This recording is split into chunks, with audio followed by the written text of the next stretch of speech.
I managed to lose 30 kgs and completely change my life. But on the way, there are many mistakes that I did. And today I'm going to explain to you all those mistakes so that you can avoid them. The first mistake is I used exercise to burn calories. And this is why it's completely wrong. First of all, when you train, it's just an hour of training. It's very unlikely that your Apple Watch is true. The amount of calories that you can realistically burn in 1 hour of training is usually 400 to 500 calories if you're really pushing yourself. So I used to eat and then go to the gym and try to burn off whatever I ate, and this is completely wrong.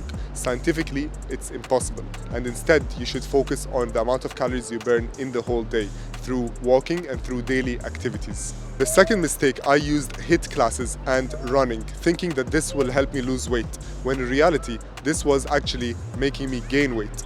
The reason is when you do a lot of HIIT classes and you go really hard every single day, what happens is you get really hungry. And then the food you eat will overdo the exercise that you did. So don't focus on high intensity interval training or running, and instead focus on weightlifting, because it will help you build muscle, increase your metabolism, and it will also not get you too hungry. The third mistake is I thought carbs were the enemy. Every time I ate carbs, I used to weigh heavier next day. The problem here is I believe that weight means fat, when in reality, carbs, if you look at the word carbohydrate, it has the word hydrate, which means that every gram of carbohydrate that you eat is gonna retain 3 grams of water. When we eat carbs, it turns into glucose, and then to store it in our muscles and liver, it has to be transformed into glycogen. Every gram of glycogen holds 3 grams of water, so it's very realistic that next day you're gonna weigh heavier, but in reality it's not body fat. The problem is when you stop eating carbs, you may lose a lot of water, but over time you're gonna feel low energy and you won't be able to perform very well. Also, you will feel really deprived and you will not be able to sustain your calorie deficit, and therefore after that you will just reintroduce carbs and overeat them because you didn't learn how to manage them in the first place during your diet. I did not believe walking was effective. I thought that walking is a very low intensity activity and it's not meant for people who want to lose weight. In reality, NEAT or non-exercise activity thermogenesis burns 20% of your total daily energy expenditure, which means that just by walking throughout the day, it's gonna burn loads of calories. Some studies showed that it can burn between 100 and 900 calories depending on how much you walk. So try to move more in your day. Find ways to move by parking further from the entrance, walking your pet, or even going for shopping.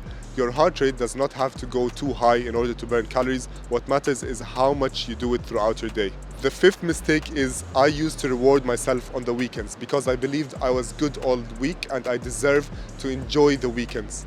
If you look at the weekend, it's 2 or 3 days out of 7, which is 40 to 50% of your week.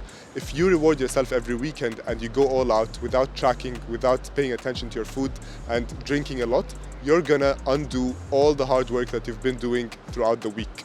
You can even put yourself in a calorie maintenance and stop losing weight, or you could actually be in a calorie surplus and realize that you're gaining weight. The sixth mistake is I did not learn calorie tracking earlier. I don't believe that everyone has to track their calories, but I do believe that everyone has to track it for a while, because it's a great learning tool and it allows you the flexibility to make different choices. I actually remember that I used to follow a strict meal plan and I used to stick only to the foods that I have. And in reality, this may look good initially, but it's gonna affect you long term because you don't learn much about food. So I would suggest to track your calories for 2 to 3 months, just so that you get it as an educational tool and you have more tools in your toolbox if you want to replace your food or want to have different meals. The seventh mistake is I did not learn how to manage social gatherings. Instead, what I did is I cut off completely all my social gatherings. This may look good initially, but also it's going to affect you long term, because at some point you will want to see your friends, you will want to eat out. So if you don't learn how to manage this, it's gonna be a disaster because you will just be either all or nothing. What you can do is when you're in a social gathering, you can look up the menu earlier. You can choose foods that are grilled, not fried, and you could choose foods that do not have much sauce, or ask for the oil and dressings on the side. This way you'll still be able to enjoy while managing the food quality and the food quantity and not ruining your calories. The 8th mistake is I listen to too many opinions. I used to have friends that are really fit and every single person had a different opinion.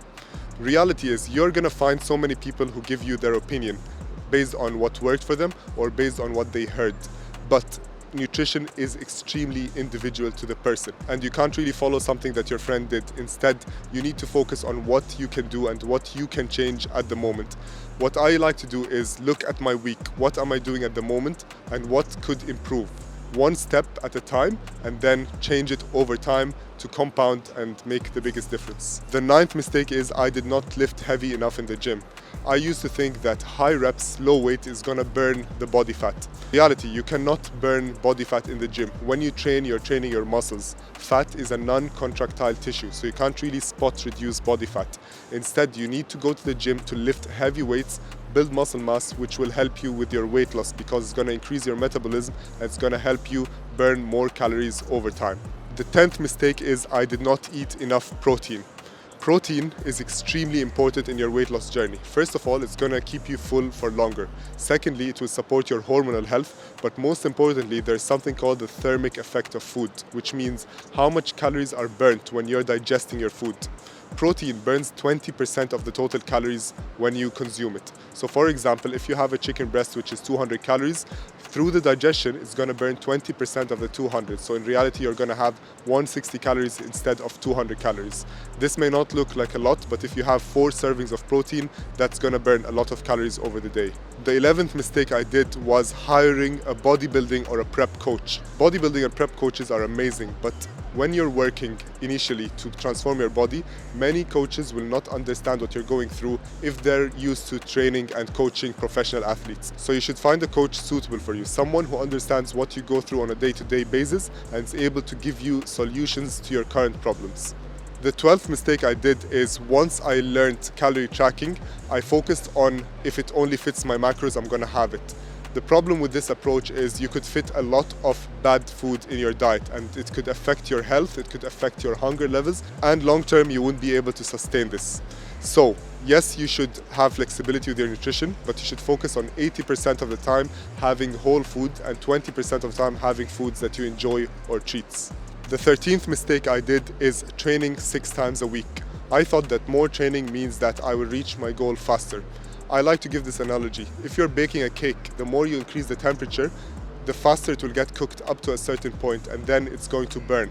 The same thing is going to happen to your body. If you train more than what you need, you're going to burn out, you're going to feel hungrier and you'll be more inflamed and the weight loss will be more difficult. So don't focus on training 6 times a week. Try to train 3 to 4 times a week with intensity and with enough consistency over time. The 14th mistake I did was reducing my calories too quickly. I used to think that the less calories I have, the faster I'll lose weight. This may look true on paper, but over time you're gonna get fatigued and you won't be able to sustain your calorie deficit. So only make changes as required. If you're losing 1% of body weight every week or 0.5 to 1%, that's totally fine. Don't change your calories. Don't even increase your energy expenditure. Try to stay with as much calories as you can for as long as you can. And once you hit a weight loss plateau, that's when you start introducing one small change at a time. The 15th mistake, and that's the biggest mistake that people do, is setting unrealistic expectations. I used to think that if I start my body transformation journey, in 12 weeks I'll be in great shape. In reality, it's going to take longer than what you would like. Give yourself at least 1 year to completely transform your body and be okay with the fact that you'll have more ups and more downs in your journey instead of thinking that it's going to be a very smooth and linear weight loss. If you avoid these mistakes and try as much as you can to be consistent, I guarantee you, you will reach your goals way faster than I did.